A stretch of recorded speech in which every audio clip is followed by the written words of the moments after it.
आप सभी को मेरा सादर नमस्कार। मैं अंकुश ठाकुर और आज हम पढ़ने जा रहे हैं 10वां एक इतिहास के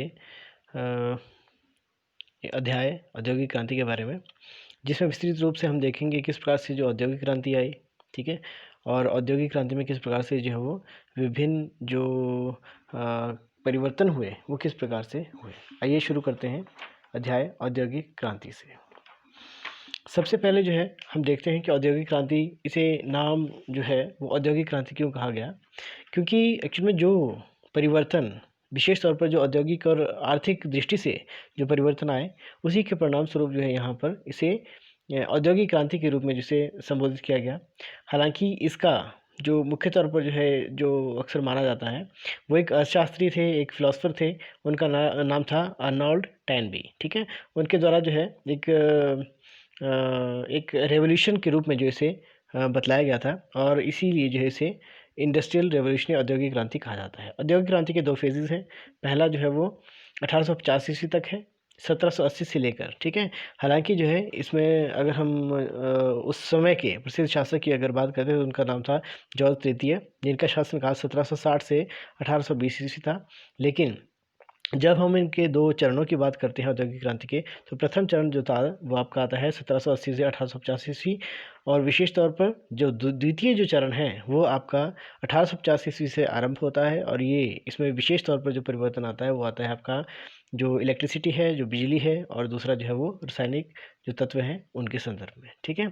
अब जो क्या होता है कि एक्चुअल में जो है जैसे औद्योगिक क्रांति जो है वो क्योंकि वहाँ पे क्या था, एक विशाल क्षेत्र पर जिसे आप यूनाइटेड किंगडम कहते हैं, तो उस क्षेत्र पर जो है वो एक ही राजा, ठीक है, एक ही शासन व्यवस्था, एक कानून, एक जैसी मुद्रा, इसका जो है प्रचलन था। इसीलिए जो है वो वहाँ पर बहुत सारे परिवर्तन ऐसे आए। और जैसे कि हम पहले भी बात कर चुके हैं कि बहुत सारे परिवर्तन ऐसे आए, जैसे इंग्लैंड में ही शुरू क्यों हुआ, तो उसके पीछे बहुत सारे कारण हैं। महासागर के तट पर स्थित, अटलांटिक महासागर के तट पर स्थित होने के परिणाम स्वरूप भी जो है ये है। बाकी जो है वहाँ पे जहाज़ रानी जो है वहाँ पे, क्योंकि एक महासागर की एक रानी के रूप में भी जो उसे देखा जाता है, क्योंकि उस पर उसका जो है वो एक प्रसिद्ध क्षेत्र पर जो उसका अधिकार हुआ करता था, ठीक है।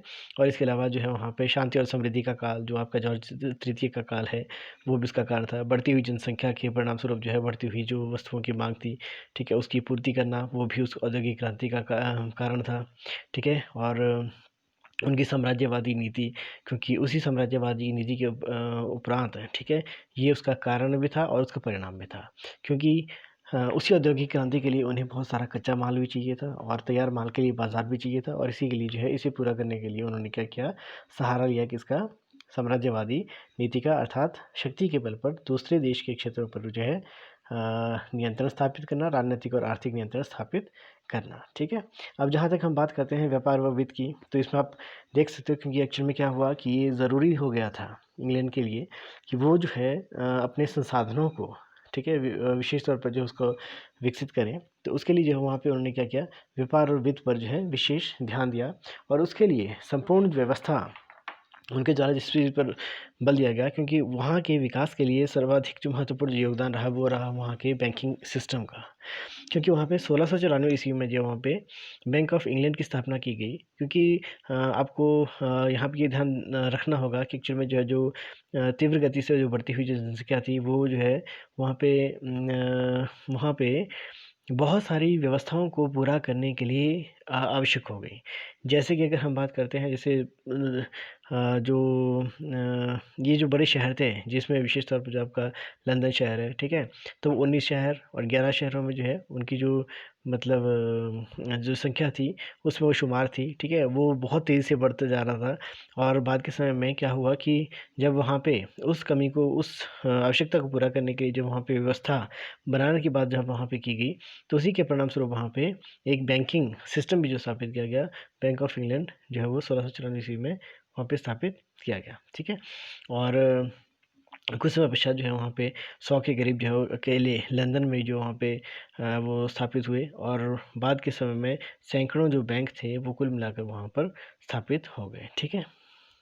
अगला महत्वपूर्ण जो आता है वो आता है आपका कोयला और लोहा के संदर्भ में। ठीक है, अब आपको पता होगा कोई भी छोटी से छोटी मशीन या बड़ी से बड़ी मशीन, इसमें मुख्य तौर पर जो प्रयुक्त जो धातु होती है वो अक्सर देखी जाती है कोयला होती, सॉरी, लोहा होती है। ठीक है, और उस लोहे को आकार देने के लिए या उसकी अशुद्धि जो इम्प्योरिटीज़ होती हैं उसको दूर करने के लिए जो वो जिसकी चीज़ का प्रयोग किया जाता है वो मुख्यतः लोहा कोयला होता है। क्लियर?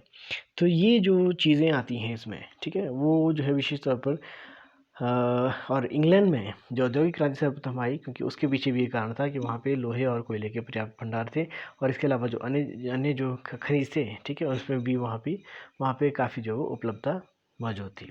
तो यहाँ पे जब हम कोयले की बात करते हैं तो वहाँ पे 3 अब्राहम डबी जो नाम आते हैं, ये 3 पीढ़ियाँ हैं। ठीक है, इब्राहिम डबी प्रथम, उनका पुत्र अब्राहम डबी द्वितीय, फिर उनका पुत्र अब्राहम डबी तृतीय। ठीक है, तो इस प्रकार से इनकी दादा, फिर उसके बाद उनका बेटे और उसके जो पोते हैं, वो उन 3 का द्वारा जो योगदान दिया गया ये विशेष तौर पर जो है कोयले और लोहे के लिए, तो वो जो है वो अपने आप में बहुत ही अतुलनीय है। अब्राहम डबी प्रथम की हम बात करते हैं तो उन्होंने एक्चुअली में क्या किया, काष्ठ कोयला जो लकड़ी का कोयला है उसके स्थान पर जो है वो पत्थर के कोयले, इनकी जो कोक है मुख्य तौर पर ये जो है उनके द्वारा उत्पाद में प्रयोग किया जाने लगा। ठीक है, तो उसके परिणामस्वरूप क्या हुआ कि अब आपने देखा होगा जैसे हम लोहे को अगर मनचाहा आकार देना चाहें तो हम कोयले में उसको गर्म करते हैं, वो लाल होता है, उसके बाद उसको मनचाहा आकार देते हैं। लेकिन जितना ज़्यादा उसको हीटअप करेंगे, जितना मतलब बोलने का मतलब है कि जितने ज़्यादा उसमें जो इम्प्योरिटीज़ है उसको दूर करने के लिए हमें उसे अत्यधिक ताप पर जो है उसे बनाना होगा। तो उसके लिए जो वहाँ पे एक बहुत ही बेहतर विकल्प के रूप में कोक का जो है वहाँ पे प्रयोग शुरू हुआ, क्योंकि ये लकड़ी के कोयले, काष्ठ कोयले के स्थान पर जो है एक तो कीमत में भी काफ़ी सस्ता था, बाकी इसका जो रिजल्ट्स थे, जो परिणाम थे, वो काष्ठ कोयले के मुकाबले बहुत ही अधिक थे, अर्थात जिससे बहुत अच्छी किस्म का जो है वो लोहा प्राप्त हो जाया करता था। सेकंड जिसमें आता है वो अब्राहम डबी द्वितीय आता है। इन्होंने क्या किया कि ढलवा लोहे से जो पिटवा लोहे है उसका जो है वहाँ पर उनके द्वारा जो विकास है वो जो है वो इसके द्वारा ही संभव हो गया था। ठीक है, इनके उसमें जो वो क्या कहते हैं जो क्या कहते इसको हम कह सकते हैं एक तरह से उनकी अशुद्धियों को दूर करके जो है वहाँ पे तरह तरह की उसकी जो है वो छड़ है, ठीक है, चाहे वो अन्य कोई पदार्थ है, उस प्रकार से जो उसको प्रयोग किया जा सकता है। इसमें एक और नाम इसमें आता है, उसमें विल्किंसन, क्योंकि उन्होंने क्या किया था, उन्होंने जो लोहे की पाइपें हैं या पानी की टंकियाँ हैं, ठीक है, भट्टियाँ हैं, इस प्रकार से जो उसमें उनके द्वारा जो है वो इस चीज़ का प्रयोग किया गया था। ठीक है, और जहाँ तक हम अब्राहम डबी तृतीय की बात करते हैं तो उन्होंने क्या किया था, कोलब्रुक टेल, ठीक है, मैं बाद के समय में इसमें इसी वीडियो में जो है वो आपको लास्ट में ये लोहे का पुल भी बना हुआ दिखाऊंगा, जिसमें जो जिसका बनाने में जो महत्वपूर्ण योगदान दिया था वो अब्राहम डबी तृतीय ने दिया था। अब हम कपास की कटाई और बुनाई के, इनकी कपड़ा बनाने के क्षेत्र में जो है उनके योगदान के बारे में या कृषि क्रांति, औद्योगिक क्रांति के बारे में जो यहाँ पे बात करने जा रहे हैं। तो सबसे पहले क्या हुआ कि एक्चुअली मुख्य तौर पर ये जो कार्य होता था वो महिलाओं द्वारा हुआ करता था, और बहुत से लोग जो है इस व्यवसाय से जुड़े होते थे, लेकिन जब उनकी मांग बहुत ज़्यादा बढ़ गई तो उस स्थिति में जो है उन्हें मशीनों का और उद्योगों का सहारा लेना पड़ा। सबसे पहला जिसमें आता है वो आता है जॉन केज फ्लाइंग शटल। ठीक है, मेरा तो ये मानना है कि जो है इनको आप याद अलग अलग से रखें, जैसे फ्लाइंग शटल मशीन का नाम है, स्पिनिंग जेनी मशीन का नाम है, लेकिन आपने इसको इकट्ठे से जो याद रखना है ताकि आप उसमें भूलोगे नहीं, गलती नहीं होगी। जैसे जॉन के का फ्लाइंग शटल, ठीक है, तो एक्चुअली उन्होंने क्या किया कि जो तकली के माध्यम से जो कपड़ा सूत जो बनाया जाता था, कपड़ा जो तैयार होता था, उसे बनाने में काफ़ी अधिक टाइम लगता था, और कम भी वो चौड़ा भी कम होता था, और इसी के परिणामस्वरूप वहाँ पे क्या हुआ, अधिक शीघ्रता से और अधिक चौड़ा कपड़ा इसके तहत तैयार होने लगा। फिर सेकंड इसमें आता है हार्ग्रीव्स की, सॉरी इसमें कई आ गया है, तो ये जो है वो आपका की होगा। ओके, तो हार्ग्रीव्स की स्पिनिंग जेनी, ठीक है, तो हार्ग्रीव्स एक्चुअली में क्या हुआ कि हार्ग्रीव्स की जो है यहाँ पे स्पिनिंग जेनी जो है वहाँ पे उनके द्वारा बनाई गई, और उसी स्पिनिंग जेनी के माध्यम से जो है वो उसमें क्या होता है 8 तकले एक साथ लगे होते हैं। तो आप सोच सकते हो कि एक तकले के स्थान पे जब 8 तकले लगेंगे तो कपड़ा अधिक तेज़ी से वहाँ पे बनेगा और अधिक मात्रा में बनेगा, ठीक है। लेकिन इसकी दिक्कत ये थी कि इसमें जो जो धागा बनता था वो काफ़ी कच्चा हुआ करता था। फिर थर्ड जिसमें आता है वो आता है आर्कराइट का वाटर फ्रेम।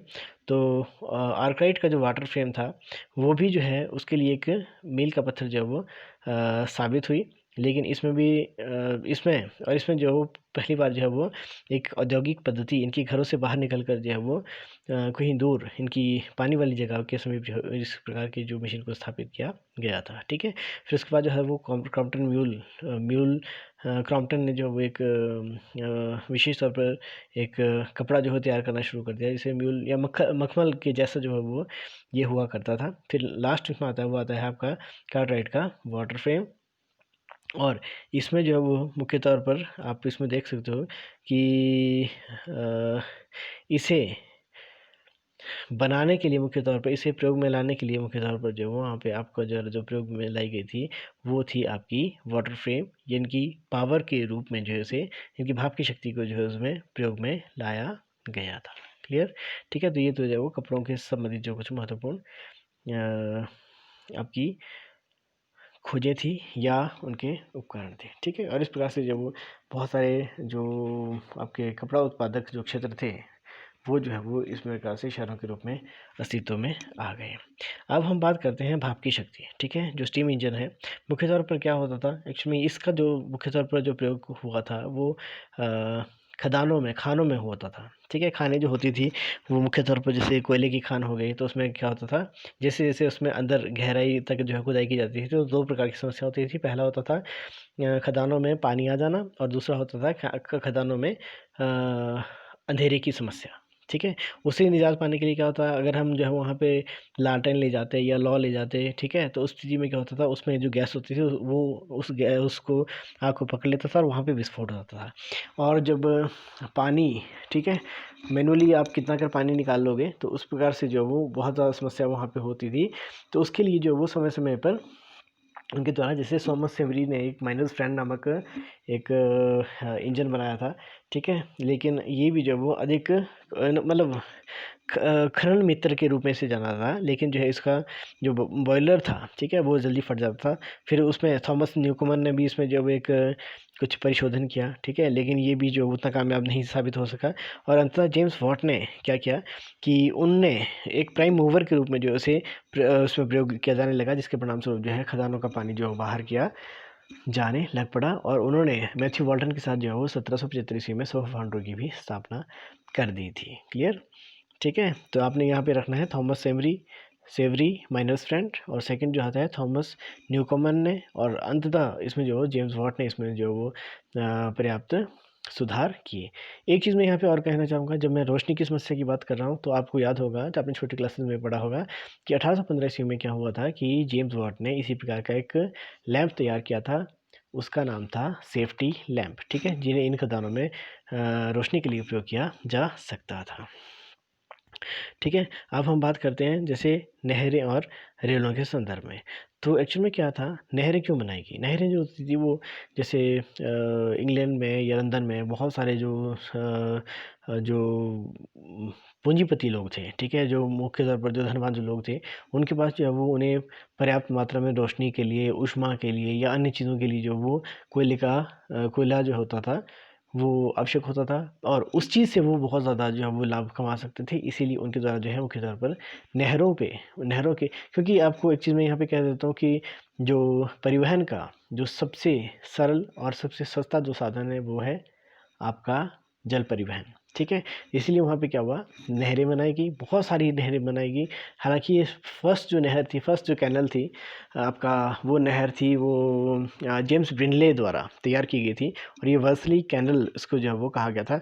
और 1788 से लेकर 1790 ईस्वी तक जो है, हालांकि पहले फेज़ में जो है वो आपका 25 नहरें थी, और सेकंड फेज़ में जो 46 नई नहरें बनी थी, और इसीलिए इसे नहरोन्माद के नाम से भी जाना जाता है। क्लियर, अच्छा, उसके बाद जो है वो हम बात करते हैं रेलों के संदर्भ में तो नहरों उन्माद के बाद सेकंड जो फेज़ आया, क्योंकि वहाँ पे इंग्लैंड के कोने-कोने तक जो है वहाँ पे कच्चा माल लाना, ले जाना, तैयार माल को वहाँ तक पहुँचाना, तो वो इसके लिए जो वहाँ पे रेलों का भी होना ज़रूरी था।